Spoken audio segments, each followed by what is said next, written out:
that this is a narco-insurgency meant to take down the government of Mexico and to destabilize the southwest of the United States.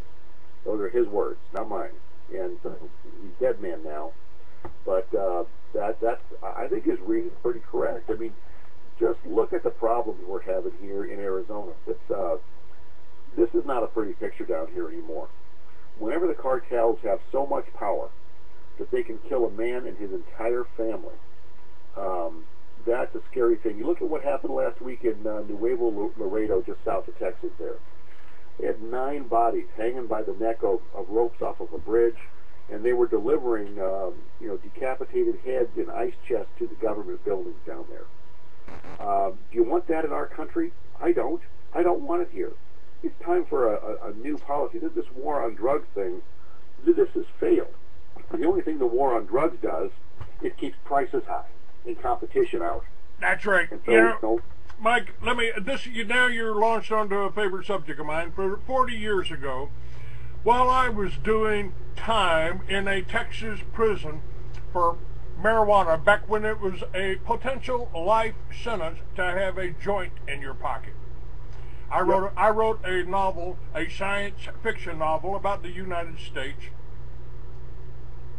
When all laws against victimless crimes have been abolished and marijuana could be grown, distributed, bought right over the counter, anywhere, bought from your neighbor, bought from your local farmer, hemp was started again.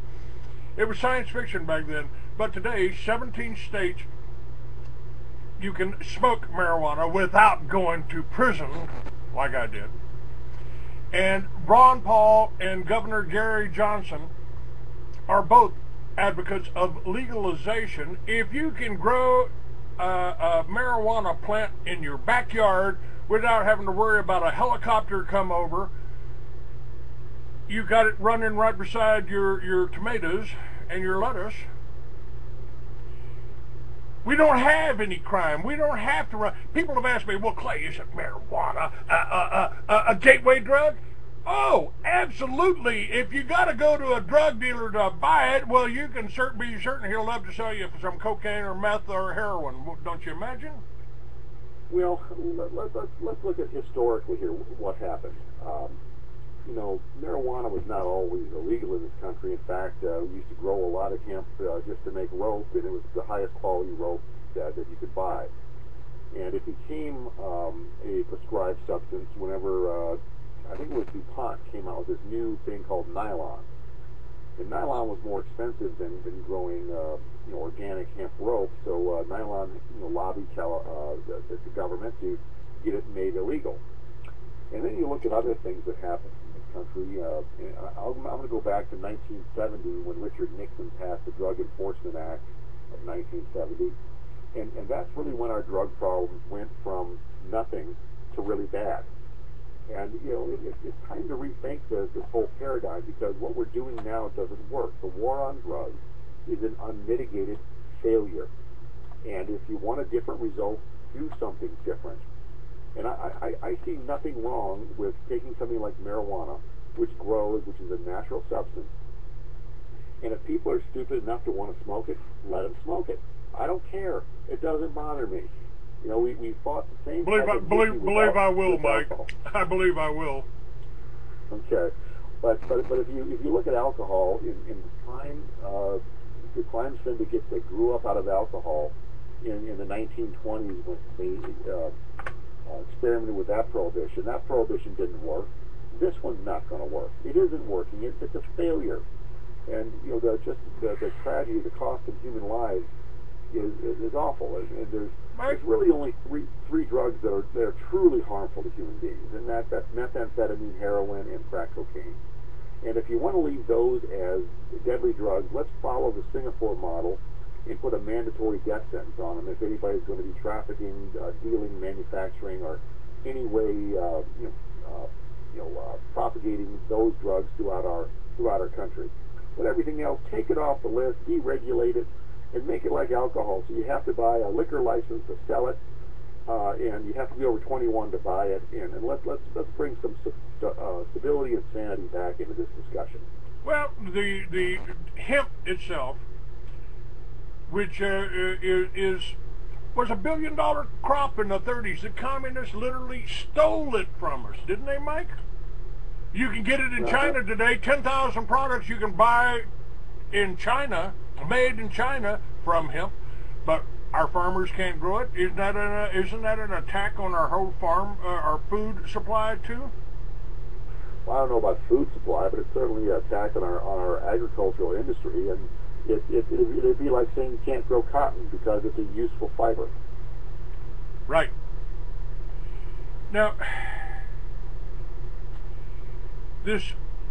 it looks to me, let's get back to J.T. Reddy for a minute, because, All right. you know, I just had a gentleman on my show that has been in the Patriot movement for a while, and he's starting the militias. He has the well-regulated American militia site.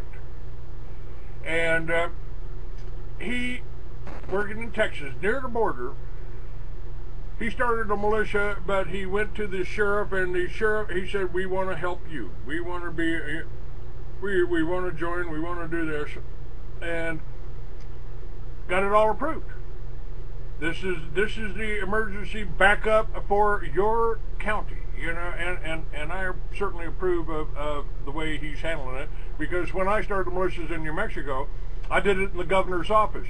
We were a terrorist group, but they're trying to paint J.T. Reddy as some kind of terrorist group when he was possibly murdered. Well, you're right. J.T. Reddy, he had his group, the U.S. Border Guard, and I used to get email and stuff from him. I never participated in it. It wasn't my thing. It's nothing I did. I didn't go out on patrols, but I do know that he had everyone who was a participant with his group had to go to search and rescue classes, and they were certified search and rescue people. And really, that was their mission, was to go out, search, and rescue individuals who got in trouble, and they had a couple of rescues where they found some illegal immigrants who were dehydrated and going to die if they didn't get water. And but primarily what they would do is to observe and report. And if they saw drug trafficking, they would call the Border Patrol and dial them into where the location was, where the trackers were, and really give some guidance to the Border Patrol and be extra eyes and ears out there for them. And I don't see anything wrong with that. I don't see anything wrong with that at all. That's a useful humanitarian function. The other thing they did... Welcome to Blog Talk Radio. Please enter your host pin. When finished, press the pound key. What's that? Hang on a second. I'm hanging.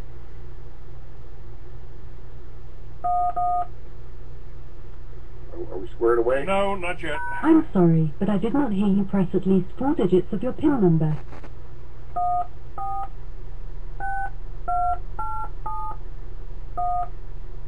Our menu has recently changed. Please listen carefully to the new... Since it appears you're calling back into a live show, we're reconnecting you now. All right, I'm back up. We're back up, and my guest today is Mike Harris from Veterans Today.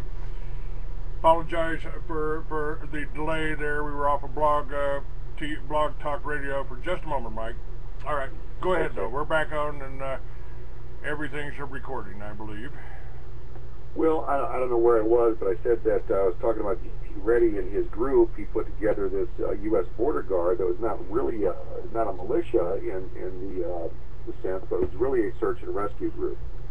And they had in their what they call patrols out there of the vast expanse of desert out there. They had come across some illegal immigrants and who were in trouble, who were distressed from lack of water, dehydration. They'd given them water, and they would call the Border Patrol and turn them over.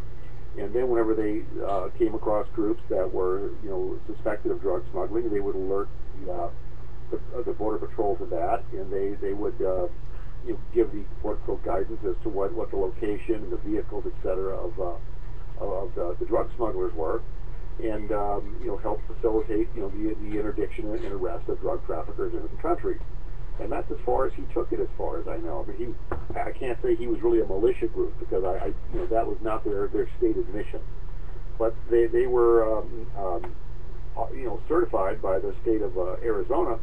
They went to the Secretary of State's office, and they were registered as a search and rescue organization. And That's really about as much as I know about it. I don't know of any militia activities that JT was involved in. But at the same time, or basically while this is happening, just let me pull this up here. Just this morning or yesterday, this story crossed my desk. And I've said the whole Occupy movement there in Oakland and everything, it's like they are trying to instigate an us against them with the police. In Florida now, 10 alleged members of a white supremacist group training near Orlando and Disney World for a race war has been rounded up in a series of arrests in Central Florida. The arrests were based on evidence from a confidential informant who infiltrated the neo-Nazi movement known as the American Front 17 months ago. The American Front is a military-style, anti-Semitic, white supremacist skinhead organization and is known as a domestic terrorist organization. And this is Marcus Phillip, 39, had been planning and preparing for what AF believes to be an inevitable race war, and stated his intent to kill Jews, immigrants, and other minorities. What's your take? I mean, this is... Well, okay, I really can't comment on it. First of all, let me give you my position. Okay. I've been a lifelong Republican. I have. I've been a lifelong Republican. After the George Bush presidency and the war crimes committed by George Bush in the name of the American people, I could no longer, in good faith, stay a Republican. So I've changed my party affiliation to being that of an independent. I'm a populist, okay? I'm a nationalist. I want to see the people and the businesses within the United States, I want to see them do well. By saying the people, I mean the working people. I mean, I look at the illegal immigration problem, and there's a lot of anger from Americans out there that these illegal immigrants come in and take jobs away from Americans. And, you know, I support that because the illegal immigrants that sneak in this country illegally, they suppress wages. They keep the wage rate down so that people cannot make wages that keep pace with the cost of living. And I think that's a crime. And I want to see all Americans do well. You know, I'm not a racist. You know, I could care less. You know, I mean, I prefer to hang out with my own kind, people who are like me. I got nothing against blacks. I got nothing against Hispanics. Not a thing. I could care less. Well, but, you know, I do have to tell you. I do get upset when these people sneak across the border and they take jobs. My first job in life, I was a dishwasher. I made all of 90 cents an hour, and I was probably only worth about 80 cents. But you know, today, as a 14-year-old, a 15-year-old kid, I couldn't get that job. Some 30, 35-year-old Mexican guy is going to have that job, getting paid under the table for it. And so what are we doing to our youth who no longer have access to entry-level jobs? How are they going to get real-world work experience and you know, find a way to make a living for themselves later if these entry-level jobs are not open for them? Well, it won't be as a farmer, because if you're a farmer's kid now, the government doesn't want you to go out and milk the goats or anything. They consider that child labor. Well, if you don't pay them for it and they're doing it because they want to, that's not labor, that's play. Mike, this, you know, I've been following these stories and you know, and being involved with the militia, trying to support what, our Second Amendment? What part of the second? When I was attacked for starting a militia, it's like, what part of the Second Amendment don't you understand? What? Well, Clay, it's the same part of the Second Amendment that they don't understand in the Fourth Amendment. When you go to the airport and the TSA gives you a procto exam or an invasive pat-down, it's the same with the First Amendment. They don't understand whenever they can pass a law that says you can't demonstrate where the Secret Service says you can.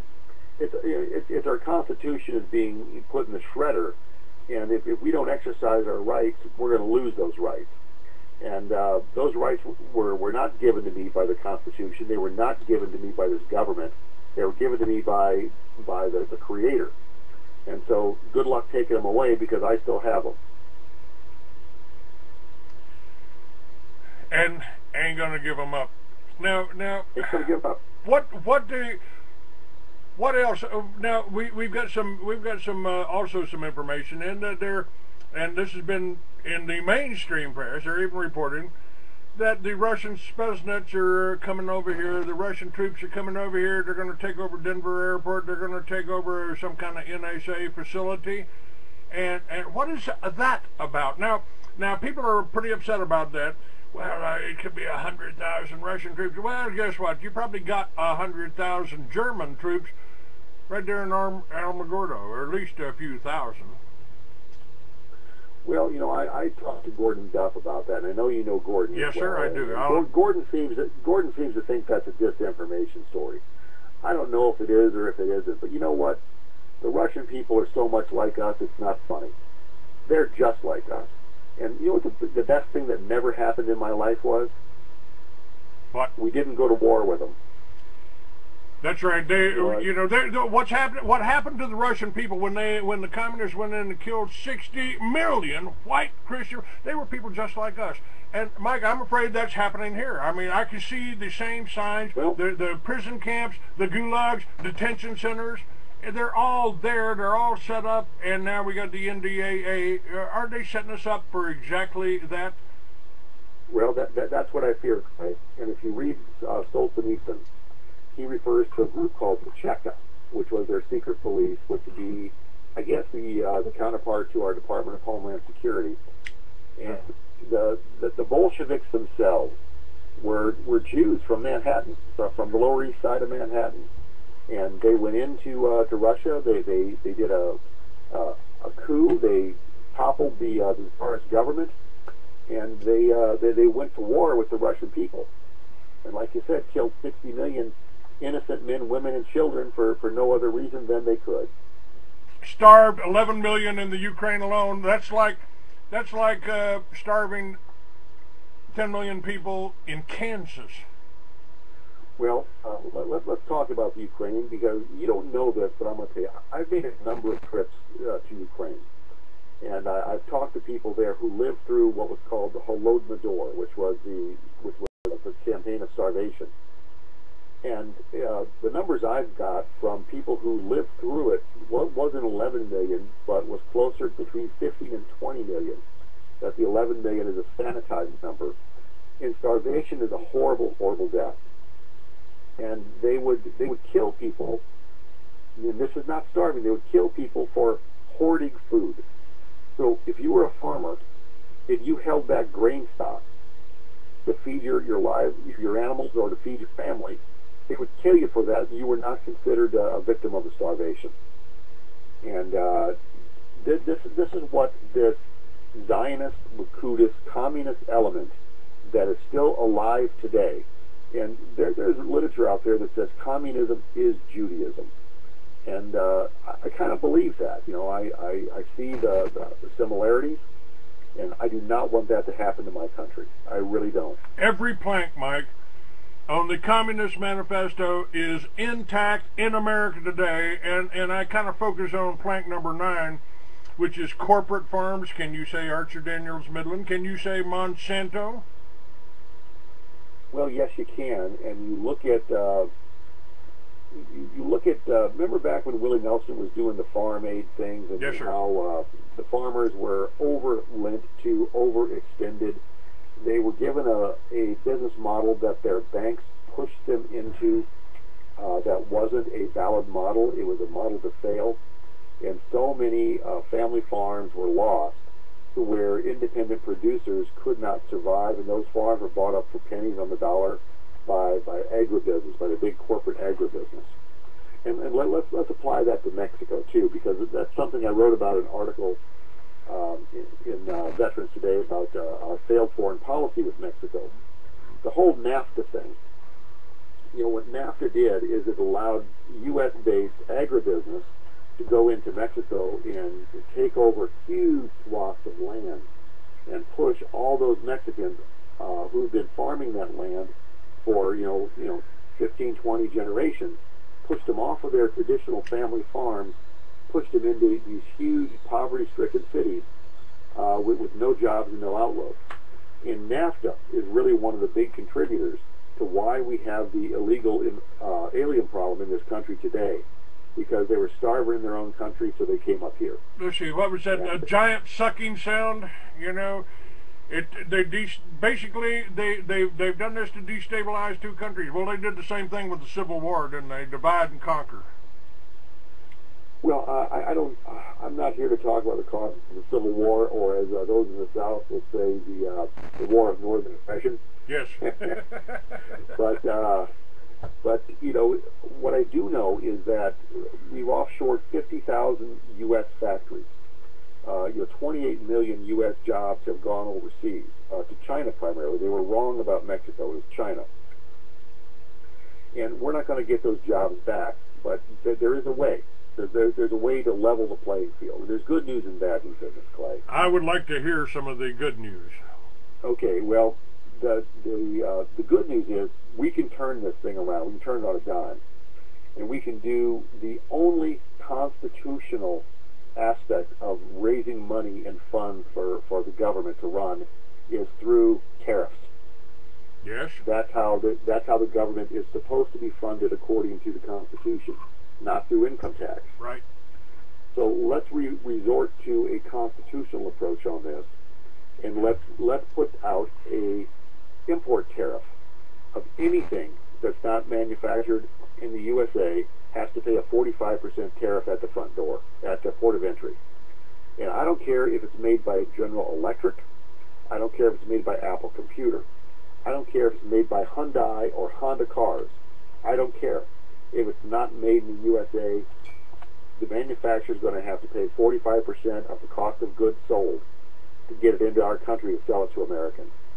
And I think that will do a lot to bring those manufacturing jobs back into the country.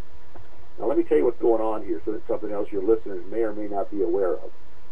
Whenever the government took over General Motors, I know everyone remembers this, and the government bailed them out.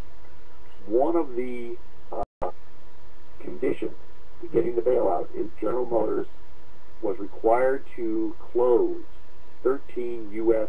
manufacturing facilities. 13. They were required to close 900 U.S. dealerships. And the stated reason was to make the company lean, cost-effective, and get rid of all that overhead burden.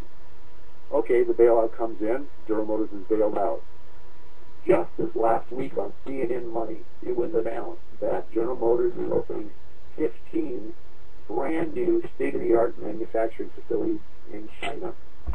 And they're opening 600 new GM dealerships in China. So the net job loss on those factory closures and dealership closures was over 350,000 U.S.-based jobs that are now going to be in China. And this was facilitated by a taxpayer bailout, U.S. money into General Motors to keep the company alive. By the way, I also have got information that China has been buying up huge swaths of farmland. Foreign countries are coming here to buy farmland, and what's happening? Well, we're losing control of our country, and we're no longer going to be American-owned. With China coming in to buy up huge swaths of farmland, we could be living in the breadbasket of the world, and we could still be starving because all of our, let's just say a great deal of our exports are going overseas. We're never even seeing them in the USA. And so what that'll do is drive the price of food up for people here in the country. And, you know, I think we need to look at everything that's happened in the last 50 years, since JFK was murdered. And since that time, the guys who engineered his murder, and probably the same group that put together 9/11, this country has been on a downward trajectory and a downward spiral. Everything we've been told is a lie. Remember, we were told that if we offshored these jobs, get rid of these low margin manufacturing jobs, that we were going to be in the knowledge business. We're all going to be knowledge workers. Well, you know what? That's a bunch of bunk. And we've been lied to across the board. And it's time to examine all of these policies that have occurred since Kennedy's murder and re-examine them and reverse those trends if we want to get this country back on track.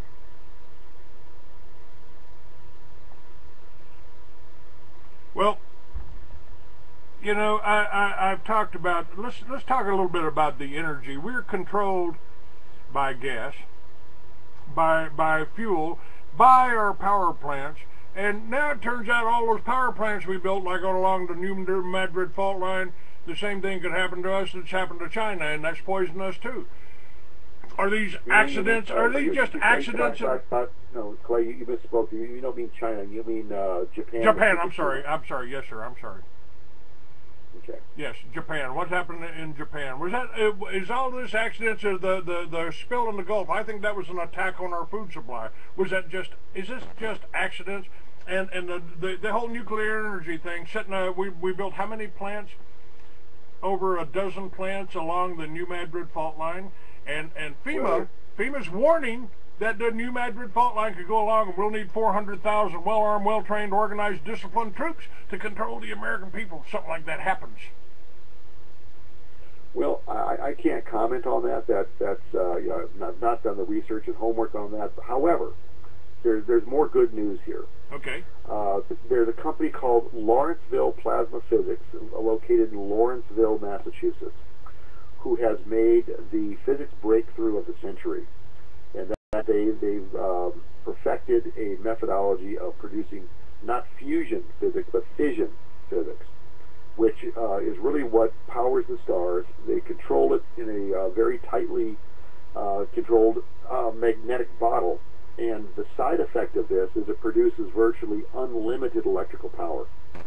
So we no longer need to invest in nuclear power plants, and we no longer need to invest in oil, because we can drive our entire economy off of this plasma physics, which is new and emerging, and they expect to have products out within a year or two.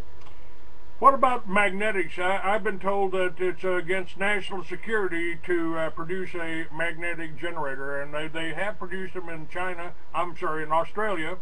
They had them for sale. I saw it on one of their television broadcasts. But why don't we have them here? Why don't we? I think, see, there's so much technology that has been classified for national security.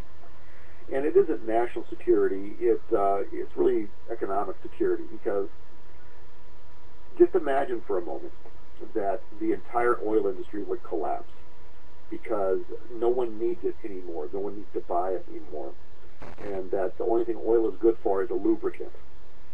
So much of our national and global economy is built on the premise of oil being valuable, when really it's superfluous. No one needs it if these new technologies are allowed to be commercially developed.